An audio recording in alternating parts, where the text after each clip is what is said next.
All right, welcome to another episode of the Rock Fantasy Files, and I'm here today talking with a band that I've just found out about myself, Blindfolded and Led to the Woods, and they're going to be putting out a new album out entitled Nightmare Withdrawals on March 26th.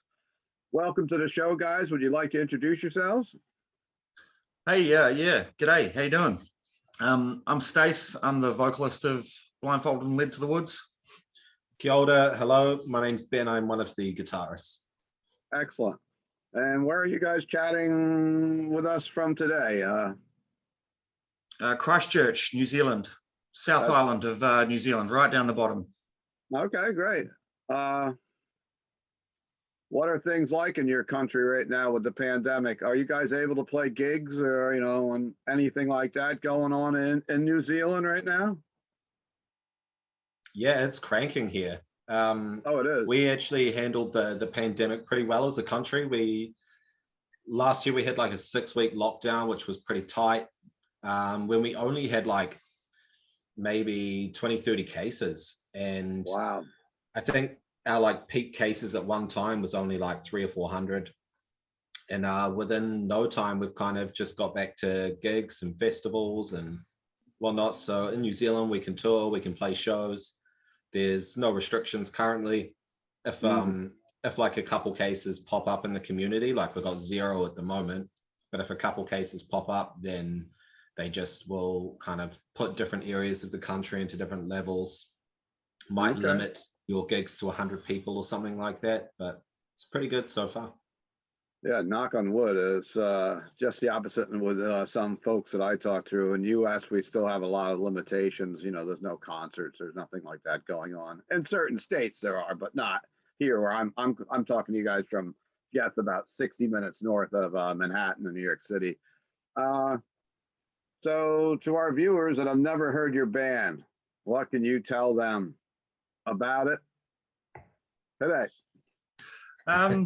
Blindfolded and Led to the Woods started just under 11 years ago as a group of best friends that wanted to play some new type of metal, really. No one's really been doing what we're doing in the country. It's a small metal scene anyway, it's pretty insular. Okay. But what we wanted to do, what we wanted to achieve was to just do something different. And that's really been, I guess, the central ethos to our band over the years. And I think that's really sort of come about. It's refined and honed in on this latest release that we're putting out. It's just weird. Like, you don't really know how to describe it or pigeonhole the sound. So like, it's been interesting reading everybody's reviews coming through, because there's a couple bands that stand out that people keep referencing, but for the most part, everybody's interpreting it so different. Okay. What were those bands, just so our viewers would know if they were like, do you want to disclose that information? Yeah, so Gorguts keeps coming up. Ulcerate, which is another band from New Zealand. I mean, they're based here now, but they do most of their shows overseas. They're not really here a lot. Another one's Pyron at the moment. This new record's getting compared to a lot. Yeah. Just a lot of that kind of like dissonant tech death, where at times it's pretty complex, but at times it's also just locked in, simple and groovy. That's what I felt from me, just listening to some of your music, getting ready for the interview, and watched a couple of your videos that you have on YouTube, and I felt that death metal. I felt a little hardcore mixed into it. I got my Napalm Death shirt on today just by, I felt a little grindcore at times, almost like a little Napalm Death sound also in the band. And of course, so I guess, we want to let the viewers know what kind of music you are and what style, so they can go out and listen. And a new album is coming out soon. What label is that on, actually? So we're essentially independent, but we wanted to be able to talk to industry professionals on an even playing field, and we sought some advice, and some of the advice that we received was actually that we should create our own label. So that's what we've done. Essentially, we've created our own record label to release our own music through, but it allows us to contact other industry professionals on a sort of more even playing field, rather than just being that pesky band that won't leave people alone. Do you know what I mean?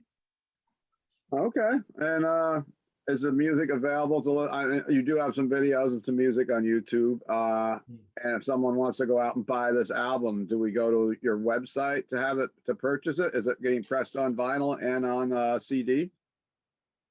Bandcamp's the place to go for pre-orders. So we're releasing digital, so it comes out on the 26th, Friday the 26th.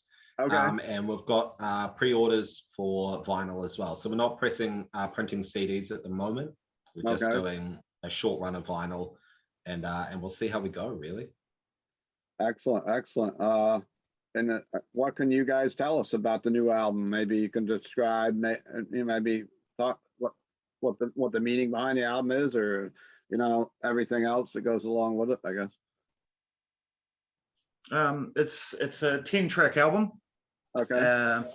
And the music was written over the course of about a year from our other guitarist, Stu.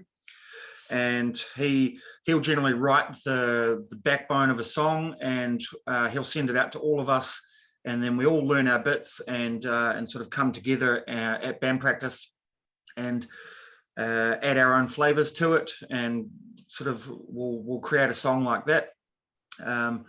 It was recorded over 7 days in a little port town local to us called Littleton, at a studio called Sitting Room Studios. Excellent sound there. And we chose our producer as a guy named Samuel Sproul, and he lives in Melbourne in Australia. And so we ended up flying him over to Christchurch, and he sort of worked with us for a week, got the album recorded. And then he took it back to Australia to mix it, and we've had issues crop up the entire way. It's been such a hard time getting this album together, but it is together now, and it's complete. And what can I tell you about the music? Well, lyrically, the songs are dark. They follow many themes, trauma, sadness, pain, but also there's beautiful elements in there as well. Generally, the lyrics, especially the ones that Stu has written, have been about dreams that he's had, and that's what's led us to the album title Nightmare Withdrawals, because Stu has said to us that he wonders that if his nightmares stopped, whether he'd actually miss them, even though they can be quite terrifying. And that's sort of how the album title came about. It was taken from one of the lyrics on the title track, Nightmare Withdrawals. And yeah, it's been a lot of fun as well. Like we have a lot of fun doing what we do. We don't take it super serious. We take our music seriously, but yeah, it's a balance. Can you name off a few of the track titles on the new album? For sure. The first track on the album is called The Inevitable Fate of the Universe. There's an accompanying video clip for that on YouTube. We released that a week ago, and that seems to be doing really well on YouTube. We just hit 10,000 views last night, which was nice. Great. Yeah, it's great. And Atop the Wings of a Magpie was the first single we released off the album. And that's actually a song that we wrote and completed, but then had the opportunity to collaborate with Karl Sanders of Nile. Yeah, I was just going to ask you about that. I was on my notes because I watched that just a little while ago before we went to start filming. Yeah. So Nile is like a sort of hero band to us. We love that band, and especially Ben and Stu. They've loved that band for 5 or 10 years longer than I have. But the opportunity to work with Karl on a track basically came about because we were slated to tour with Nile when they were in New Zealand. They were supposed to come to New Zealand, play a couple of shows. We were going to play with them, and then COVID happened, and that whole tour was just cancelled. Along with all of Nile's touring schedule. So sure. I reached out to him and sent him an email asking if he would be interested in working together on a track, to which he said that he was sort of initially interested but wanted to hear the track first, obviously. Yeah. So we sent him a track through, and he got back to us within a couple of days and was completely stoked on the whole thing. That's Absolutely awesome. wanted to work together. And so sent him through some lyrics and some phrasing sort of parameters for him to work within, and he got back to us within a few days with it all recorded and done. So yeah, so we sent it off for mixing and mastering, and we could not be happier that, you know, one of, like, without wanting to sound too fanboyish, one of our heroes working on a track with us is a pretty good feeling. Yeah, I you know, as soon as I started watching, I'm like, wow, Karl Sanders. As I was trying to learn a little bit about you guys, and I'm like, okay, I wonder, like, one of my questions, have you ever toured outside of New Zealand? Have you been through Europe or South America or to North America at all? Not yet, but we were kind of hoping that with this album release, that would be the tour cycle. I think we had initially planned that we would release it a little later this year, around June, July, and actually head over to Europe. But COVID kind of smashed that hope. So I mean, we've toured Australia, which is just a 3-hour flight across the Tasman Sea. We've toured there once. We should have a bubble opening soon with Australia, so hopefully we can tack them onto our tour for this album. And then once the world opens up a bit, that's the real goal. You know, I think that's why a lot of us do this, is to tour the world and have fun with our music. Sure. You know, everything in the touring cycle. It sounds like you guys are one of the few, I can't think of the word, but one of the few places where you can tour right now or go out and play gigs. I mean, in the United States, there's a couple states you can do it, like the state of Florida is pretty much wide open. Like, you know, the amusement parks are open. I know that Steel Panther played down there recently. Jeff Tate with Queensryche had played. One of the folks that helps out with my channel is Robin Mason from Gruesome, and she lives down there, and she's always talking about shows. And Nasty Savage, an older metal band from Tampa, Florida area, has got a gig down there. So, but up here in New York, nothing. Like, my excitement is going to the grocery store. Yeah. Man, we're pretty lucky, eh? Yeah, we're very fortunate to be here. I guess a couple more questions I've got that I always ask all my guests that aren't really related. You know, unless you want to tell us a little bit more about some of the tracks on the album. I don't know if I kind of interrupted, but we started going off on the video with Karl. I think one track that's definitely worth chatting about would be the last track on the album, which is, I think, the only track that was specifically written with placement in mind. So, you know, all the other tracks on the album were kind of shuffled around until we found the right order, but the final track was always the final track. So it kind of it has like a real feeling to it that's purposeful. Like, you know, the ending, it's got some symphonic elements, it's got some really different elements throughout. It's very dynamic. And so yeah, like, if people are listening through, it's definitely worth getting right through to that point so you can kind of tie up the story, because I mean, it's not a full concept album, but there's definitely like threads running through it. Excellent. I always ask this question to my guests on the channel: an album that changed your life. I guess either one of you, both of you, I'd like an answer from.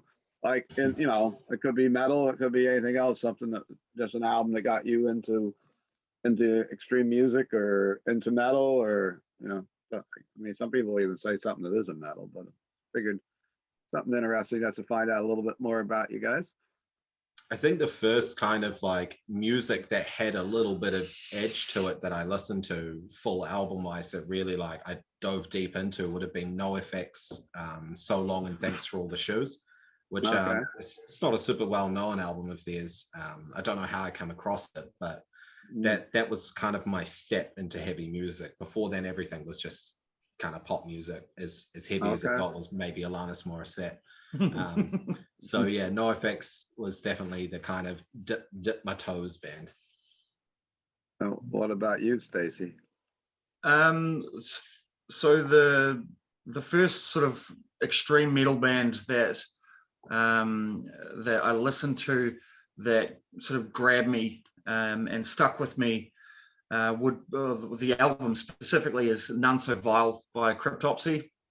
I heard that album when I was about 15 years old. And before that, I'd been dabbling in metal. Like I sort of transitioned out of pop and hip hop into Limp Bizkit and Korn and Slipknot. But the first sort of, extreme metal band was Cryptopsy for me. And that album, None So Vile, holds true to this day. I love that record. And we were very, very fortunate actually to open for them when they played in New Zealand a few years ago. That was a dream come true moment for me. Okay, cool.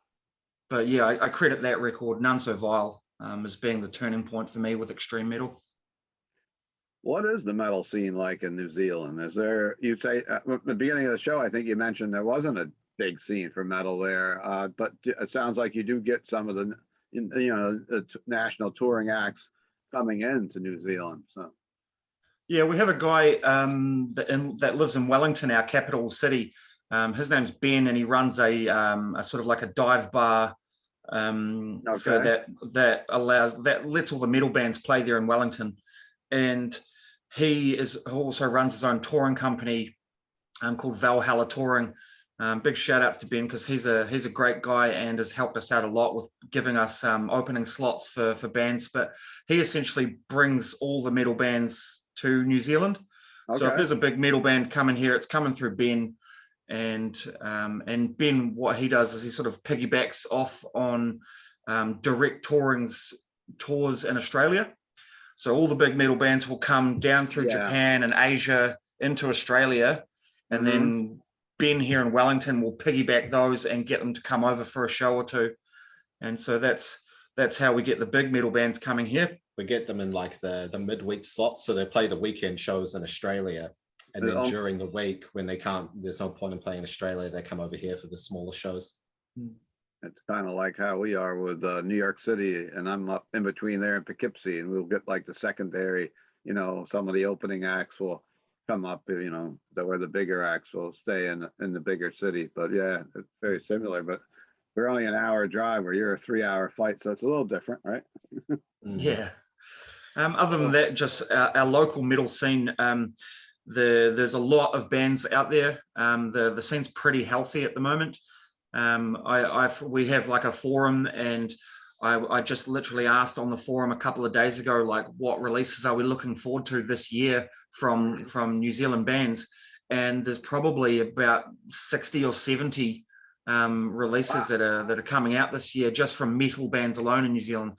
And I mean, that might seem like an insignificant number, but for our country is a healthy scene.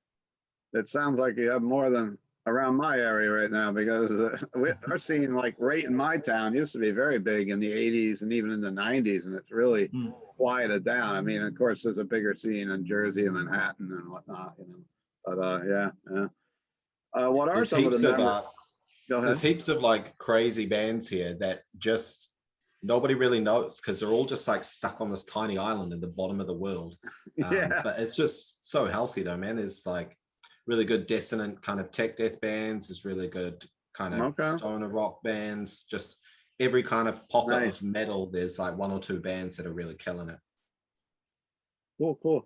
What are some of the memorable what are some of the bands that you guys have opened? You mentioned you played with Cryptopsy. Are there any other national acts that memorable gigs that you performed with at that club?